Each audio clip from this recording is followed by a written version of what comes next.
Cool, what's up?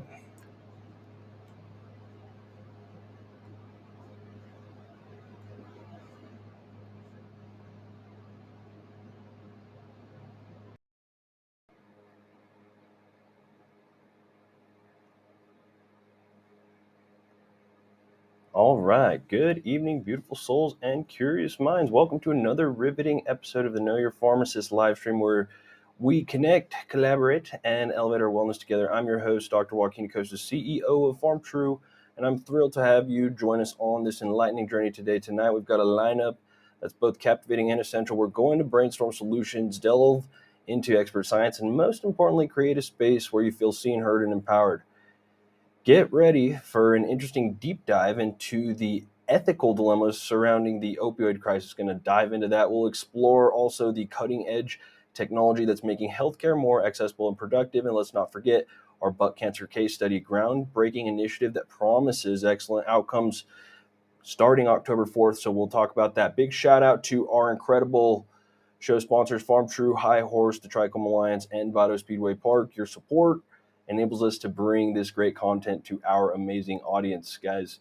We're here to challenge the status quo, to ask the hard questions, and to celebrate the beauty of human integrity and compassion. So let's collaborate, be happy, and let's make tonight a milestone in our collective journey towards better health and wellness, guys. So go ahead and grab your favorite drink, settle in, and let's make this an evening both love-filled and intellectually stimulating. Are you ready? Because I am, guys. Because telling you right now, if you're not at the state fair here in Las Cruces, New Mexico, then maybe there's not a whole lot of other things going on. Maybe I have a chance to catch you.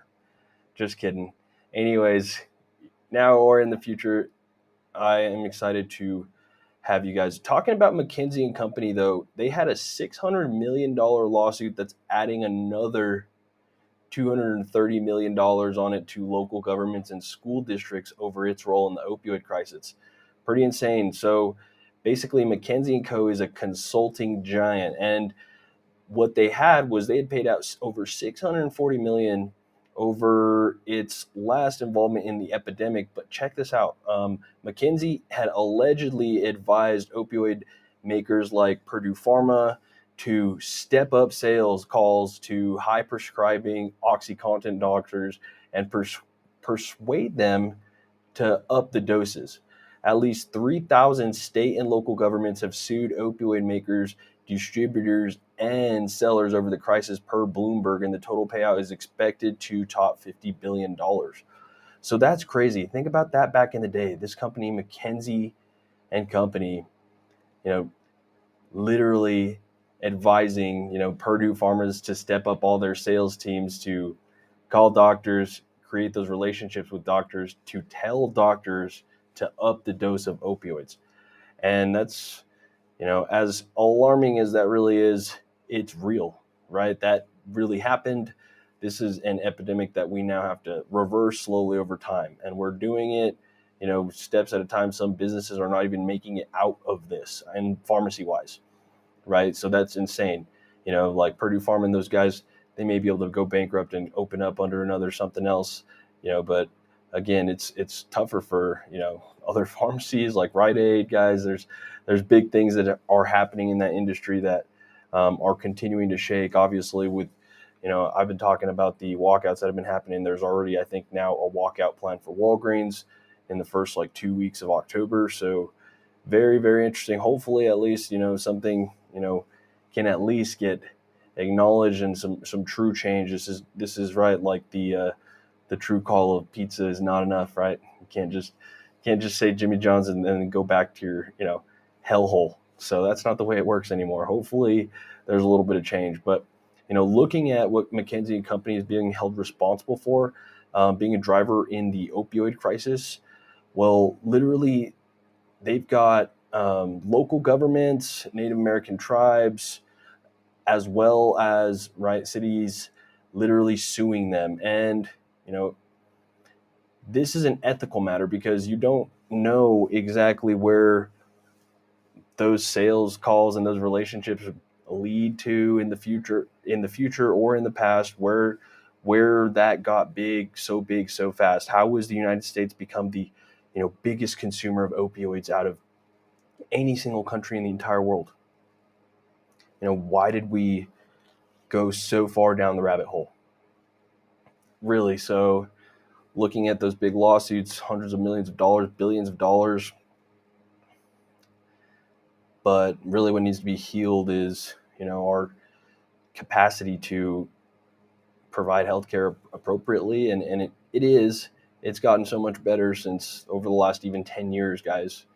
But it wasn't that long ago that we were having the norcopolypse, right? Like with Norco, hydrocodone, acetaminophen, it went from Schedule 3 to Schedule 2. It used to be Schedule 3. Like, how insane is that? So commenting on that, Pharmacist Frontline today, just hope everybody, keeps that at the top of mind that, hey, we are totally finding, companies accountable. Hopefully that leads to better guidelines, better enforcement of those guidelines. And what we'll talk to here, in our tech talk is going to segue into that, which is talking about secure messaging. And this was cool. This came out of the Pharmacy Practice News, and it's talking about pharmacists prioritize access to secure electronic messaging, or like electronic PA. And we do. And so do the providers. But this is something to talk about because, again, some interesting things brought up. I'm going to pull up the screen so we can be on the same page.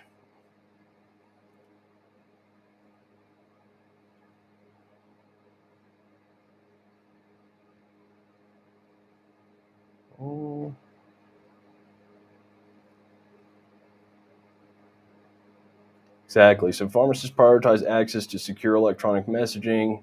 But looking at this, guys, right, over 2/3 of pharmacists and prescribers say access to clinical information, benefit eligibility information, electronic PA would be very useful, and which is totally fine, but not everybody's operating on the same scale. It's not on a clean basis. Every single prescriber system is so individualized, and depending on, not only staff and employee adoption and technology training within, workplaces, also, right, the cross communication between places and the actual busyness of being able to, respond. And so when you're looking at pharmacists prioritizing access to secure electronic messaging, right, this is absolutely important in our tech talk, talking about that, because anybody who's ever worked in a pharmacy, when things started becoming real heavy in the electronic prescriptions, I think after 2021, the most pharmacies or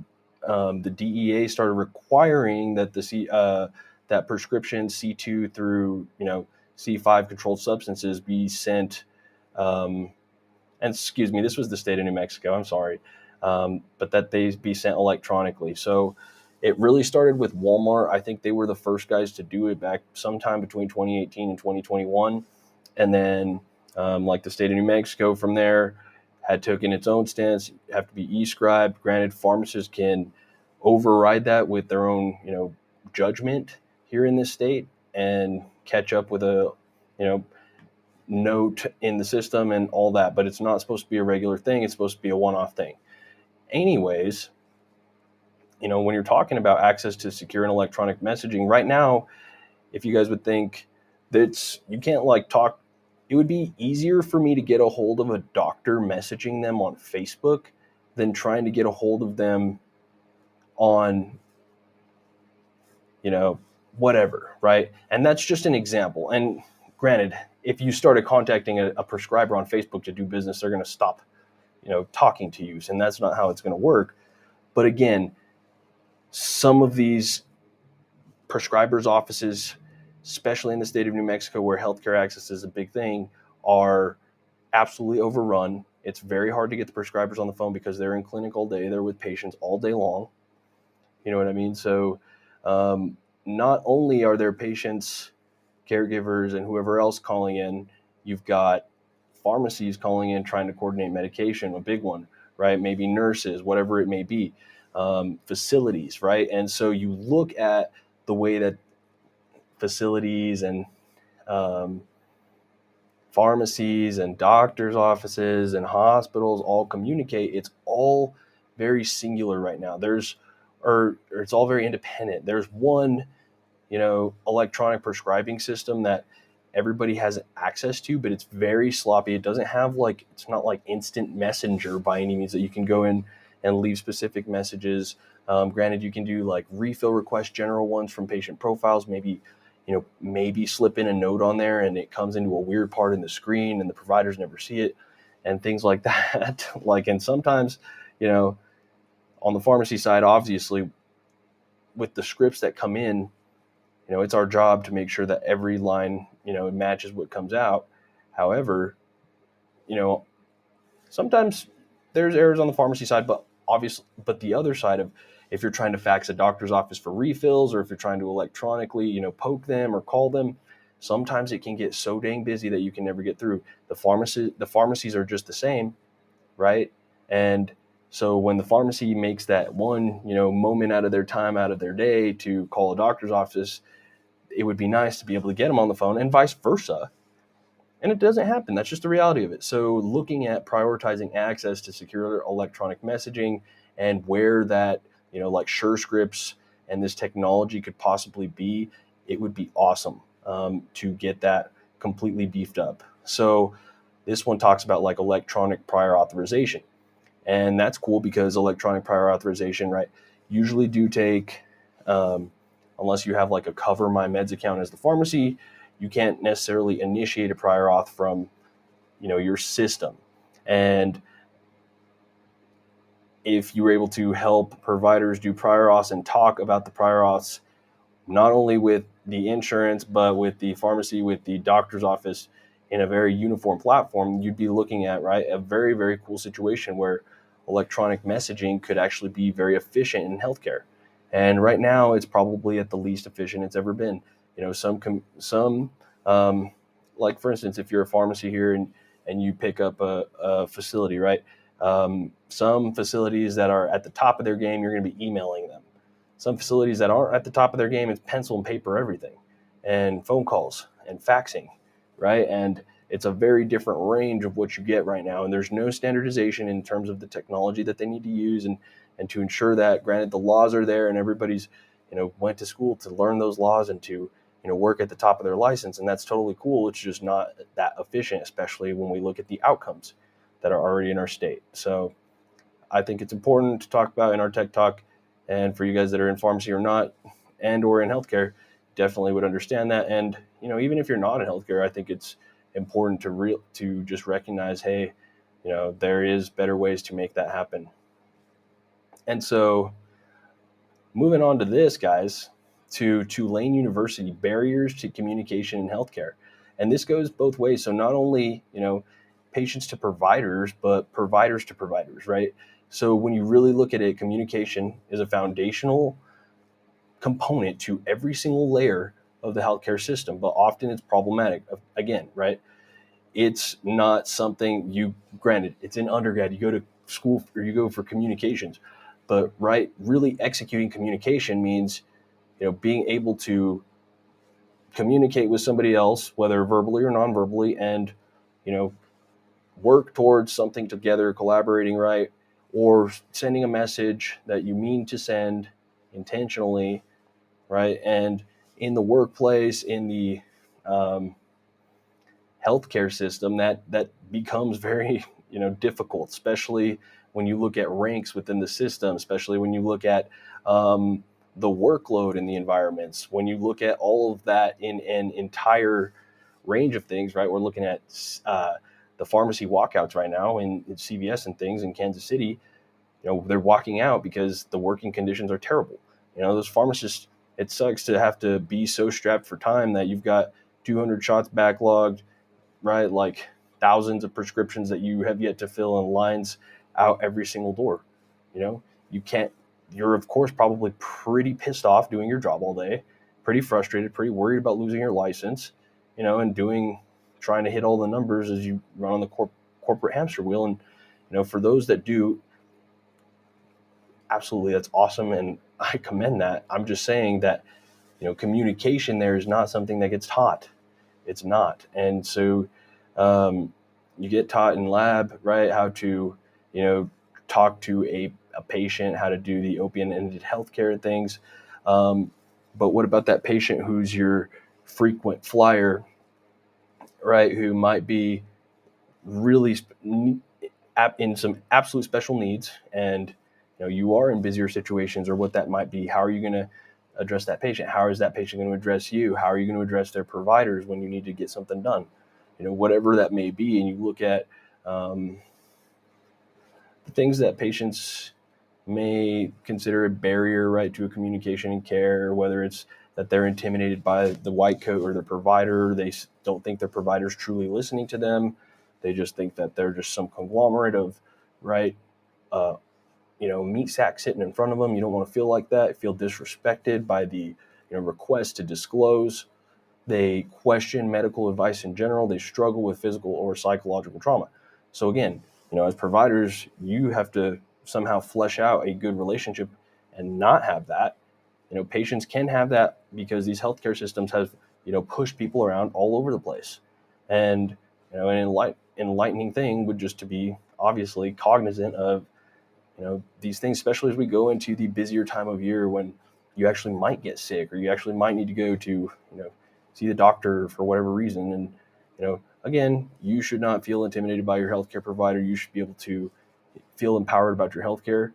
But it sucks because it's the same thing as like a car. Like if you don't know how to work on a car, right, and you go to AutoZone or whatever mechanic, they might take you to the cleaners. Same with the doctor, right?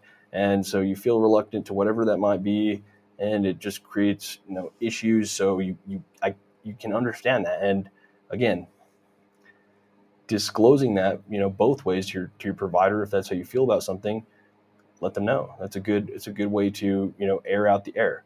Again, if you're a provider, have you considered all the other aspects that your patients might be going through in their lives to why maybe they just kind of don't connect with you that day, or whatever that may be?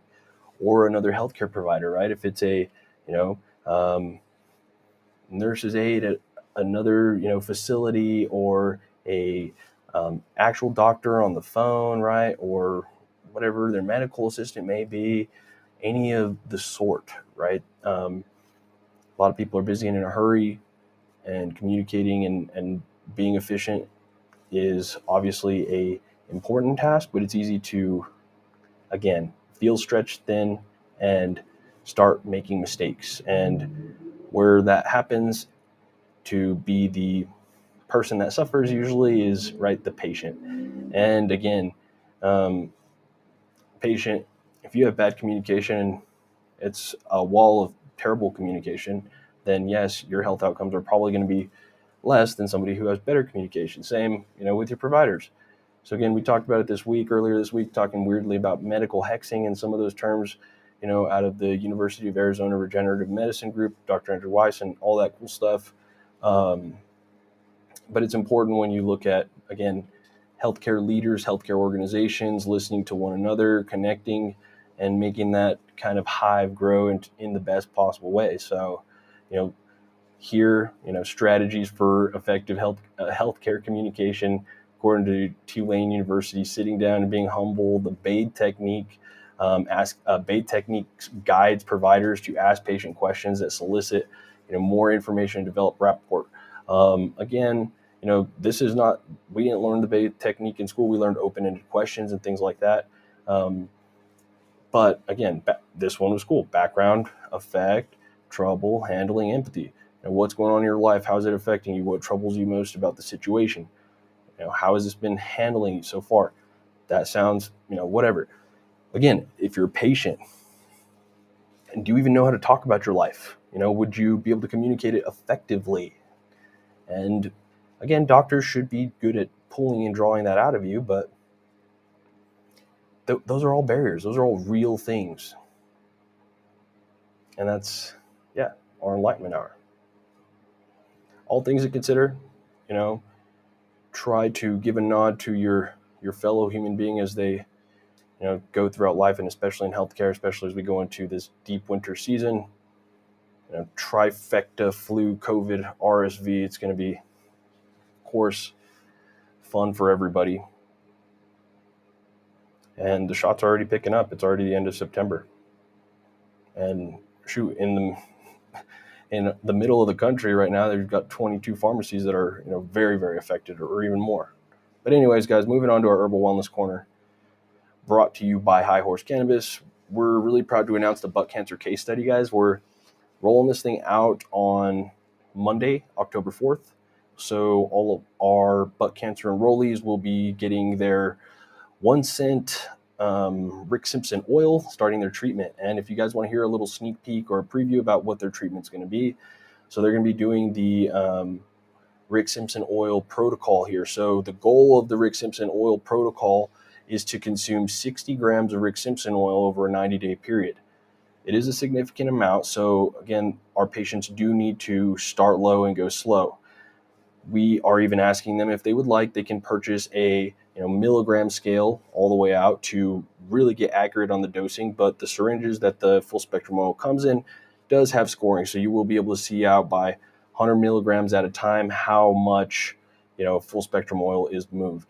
So the initial phase of the dosing is going to be gradually increasing that dose until 1 gram per day, but starting right with at least a pea size or even less. So going to have to get up to 1 gram, but the pea size increment wise, it could be used for before bed, it could be used during chronic pain, it could be used for nausea, whatever that might be. But we are excited to go and be able to track and help to have interventions at these different metrics. So even just to give you guys a little bit of a light on some of the things that we're going to be looking at, like tracking pain on a scale from 0 to 10, fatigue 0 to 10, nausea, right, appetite, sleep, breathlessness, emotional functioning, cognitive functioning, physical functioning, role functioning in life, even appetite, constipation, diarrhea, right, social functioning, depression, anxiety, mobility, and the overall satisfaction during treatment. So we're going to be looking at all of those points every single 2 weeks, and just taking a slow glance and being thorough, right? That's what we can do. We want to make sure our patients can figure out how to initiate the treatment, how to obviously track what their dose is, so that they can report to us every 2 weeks on the dose. After the 90-day phase, they are supposed to reduce their maintenance dose of 1 to 2 grams total per month. Side effects, of Rick Simpson oil, cannabis oil, could be sleepiness, sedation, could even be changes in heart rate. It could be increased, could have anxiety from THC, dose response, dizziness, even difficulty with concentration or nausea. Other thing that we are going to provide is a CBD from Pharmtrue that we make. Tincture would be the nice little fire extinguisher there to help attenuate or minimize those effects. So that's going to be awesome. Pharmtrue's products over at High Horse Cannabis, and the Botanics extracts for the full spectrum oil, all going to be administered through High Horse Cannabis. We're going to be awesome. And then we will be, contacting the patients remotely and tracking and follow-upping via chats and things like that. So basically, that's going to be exciting. Our first round of follow-ups is going to be after October 20th. So they're doing their initial rounds today in baseline numbers. So wish them luck, our butt cancer case study members, as they embark on a big journey here. We appreciate all of them. Community Spotlight, guys, talking about Warriors Week, giving a little highlight to the Cancer Warriors group. This is going to be not next week. It's going to be October 7th. So it's going to be about a week and a half out. It's going to be all week long. They've got some awesome stuff going on all week. Basically, in honor of what used to be Pink Wink, they're going to have Cancer Warriors Week in this. They're having a whole lot of stuff. Sorry, I'm trying to pull up the page here, and it's on a picture here to read, and I'm just going to share it with you guys because that's the way to do it. So shout out to the event, shout out to the Cancer Warriors. You guys got a whole lot of stuff to do to support cancer here in the next week. Highly recommend. Cool.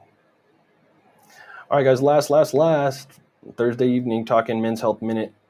Because it is almost the end of a cancer month here, talking about men and cancer, right? Men have higher rates of getting and dying from cancer as to, again, women. Men can lower their chance of, having certain kind of cancer, such as colorectal cancer. So that's what we're going to be talking about today. Put this video on. Excuse me.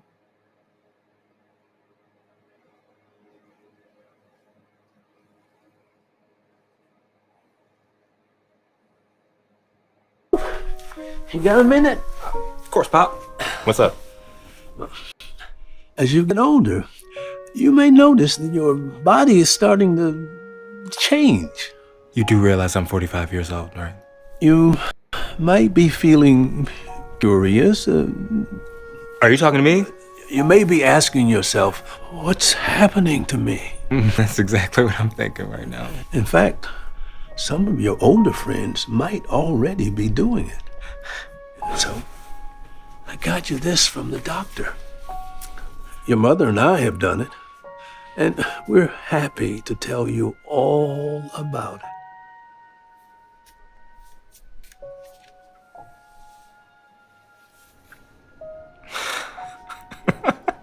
Oh my God. You could have started with this.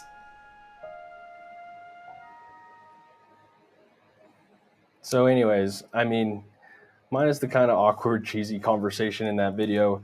Again, men and women over 50 need to get screened for colorectal cancer. That means drinking, the big tub of Gavelite, mixing that up right the night before you do get the camera, going up the rear. But you got to do it. It's the, very, very preventable way of cancer to follow those screens at the right time. Stay on track with that, guys. Men's Health Minute. If you're above 50 and you haven't done it, talk to your doctor about it. If you've been refusing it, guys, got to do it. Cool. So happy Thursday.